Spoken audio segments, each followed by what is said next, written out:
Welcome back to the Metronome Madness League. We've got the Shadow Squad going up against the Unbridled Nightmares. It's the last battle of round number 11.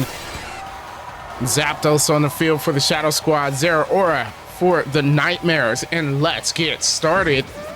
Zeraora is going to be the first to move here with a Cotton Guard. So they're going to set up to start the battle. Cotton Guard going to raise its defenses, making it better to take those physical attacks. That could be very useful. There goes the bite coming from the Zapdos. Damage going to be lessened by that Cotton Guard. Yeah, didn't do barely any damage. Shadow Squad at least starting with an attack. There goes the Zeraora. We'll see if they choose to go on the offensive now. No, it goes for a parting shot. Interesting. It's going to drop Zapdos' attack, but the Defiant is going to just raise it back up, so it actually got an attack there. Defiant's going to go again in another attack boost due to a special attack getting dropped. That makes it dangerous. Plus, the Zeraora loses the defense boost it gave itself since it swapped out. So that was probably not the best move to do. I don't think they took into consideration the Defiant ability that the Zapdos has here. Kyogre's now out on the field for the Nightmares. It's going to cause it to rain. We'll see if it gets any boosted water attacks off here. There goes an Inferno, which will be weakened by the rain. Plus, not very effective. Kyogre takes that with ease. Oh, but they get a burn. And the burn will damage the Kyogre at the end of every turn. Maybe that was the plan there for them, the Shadow Squad, as Zapdos gets to go again here. This time it's going to go for a Solar Beam. Solar Beam going to take 2 turns.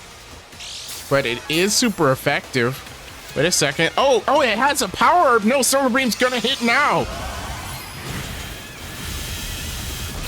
Super effective Solar Beam. Doesn't do a lot of damage though, but that Power Herb allowed them to land it immediately and not to take 2 turns. That is interesting. Try for the Scorching Sands, of course. Zapdos still a flying type. It doesn't affect it, as the burn does a little bit more damage to that Kyogre.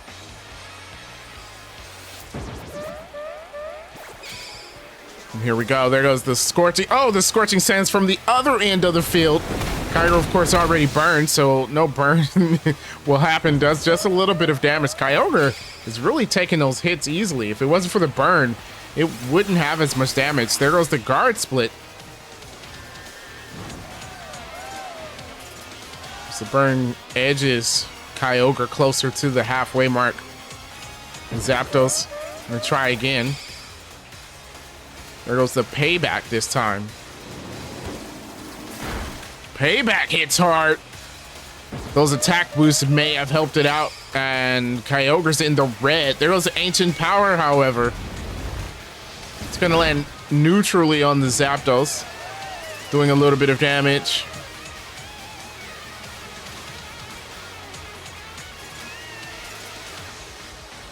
Here we go, Zapdos.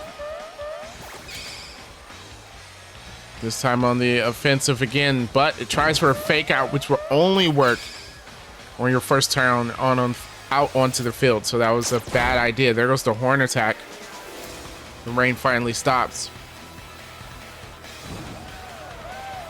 Kyogre might just go down to the burn. Here comes the Zapdos again.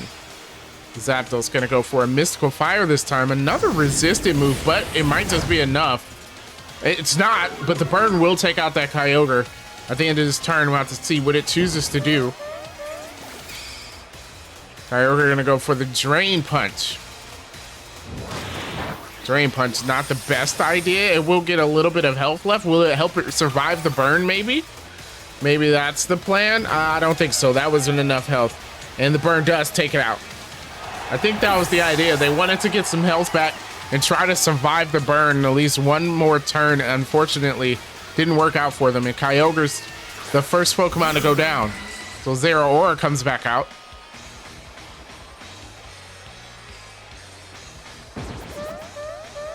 And here we go. Zeraora gonna start things off with a Hydro Cannon. It's avoided. Zapdos dodging that move, now going for its own. Goes for the conversion, gonna change its typing. I believe to the normal type, it's what conversion always does because of Metronome. So now Zapdos is a normal type Pokemon. I'm not sure if that's going to help it. We'll see. Zeraora goes with the Pain Split.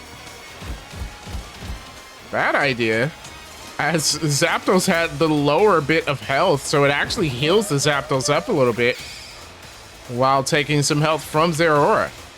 Zapdos with the Lovely Kiss. Just a little peck there, and it's gonna put Zeraora to sleep.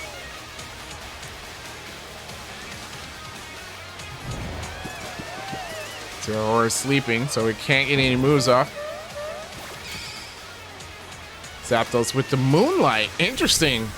So it's gonna heal itself. It didn't have that much damage, but it puts itself right back up at full HP. Preparing to do some more. Zeraora is still sleeping.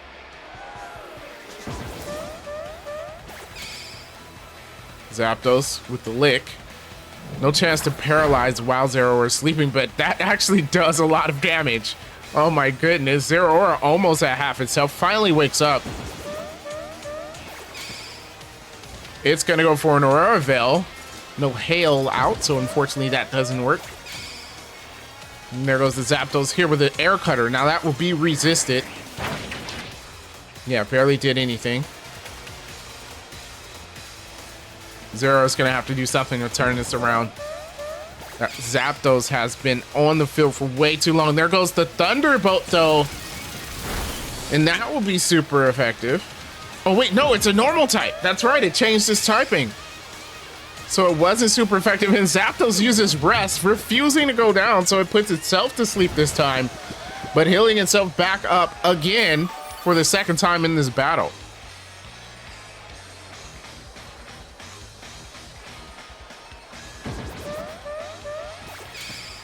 Turning itself to a normal type and then avoiding the stab electric type move coming from the Zeraora. That was a good play. Confide going to lower its special attack, but remember, Defiant, and it raises its attack again as Zapdos becomes fairly dangerous with physical moves right now. It will be asleep for the next couple of turns, so the Nightmares may be able to catch up. There goes a Steel Wing. Steel Wing doing it just a little bit.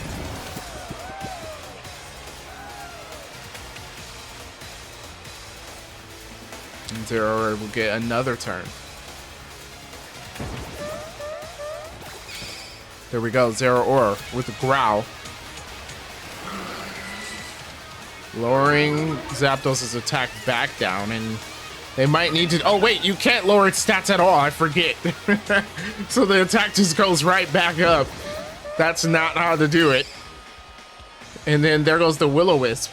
Zapdos really enjoying burning people, apparently. As Zeraora gets burned.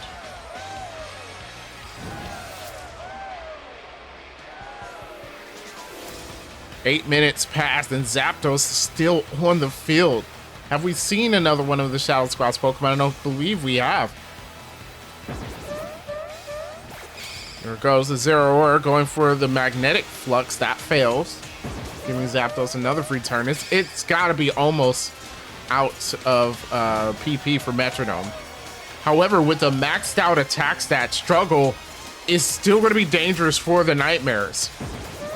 Even if it does struggle. So that they have to watch out for. There goes a Boomerang that will land because it got rid of its flying typing. However, it's not really doing much.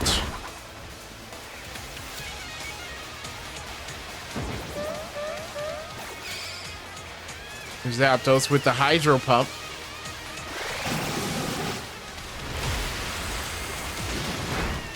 Hydro Pump doing a good amount of damage. Zeraora in the red. The burn bringing it even closer to fainting.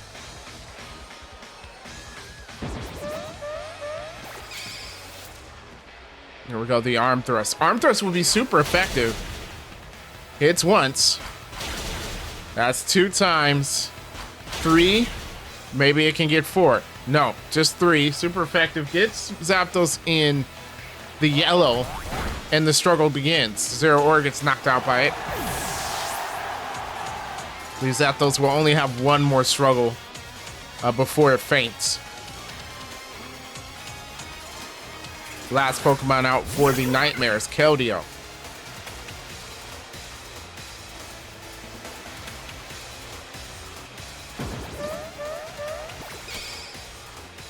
And here we go, knockoff.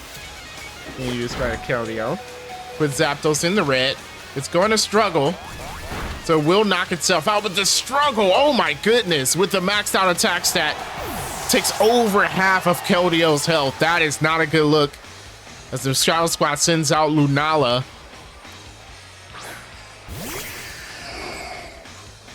And that is a full health Lunala versus Keldeo. If the Nightmares find a way to get past the Lunala, then they have to face off against Magearna. It's not a good look for them right now. Interesting that it was so difficult for them to get past the Zapdos. There goes a water spout, and that hits hard. Keldeo in the red. Even though it's not very effective, it did a lot of damage. Keldeo now with the bite. Bite, of course, super effective, doing a little bit of damage. Lunala did flinch, though, giving him another chance to attack. Not a bad idea. Might want to go for a healing move, though, if they can. There goes a super power. That doesn't affect Lunala, so you went from super effective to not effective at all. And Lunala gets to go for a Night Slash. Night Slash lands is not very effective, but Keldeo can't shake it. It goes down, and the win goes to the Shadow Squad. What an interesting battle. Oh my goodness. The MVP hands down the Zapdos as it lasts pretty much the entire match, taking out so many Pokemon, including the stronger Kyogre. So that was just an MVP move right there. If you enjoyed the battle, make sure you subscribe to the channel, hit the like button for more of the Metronome Madness League, and we will catch you in the next one.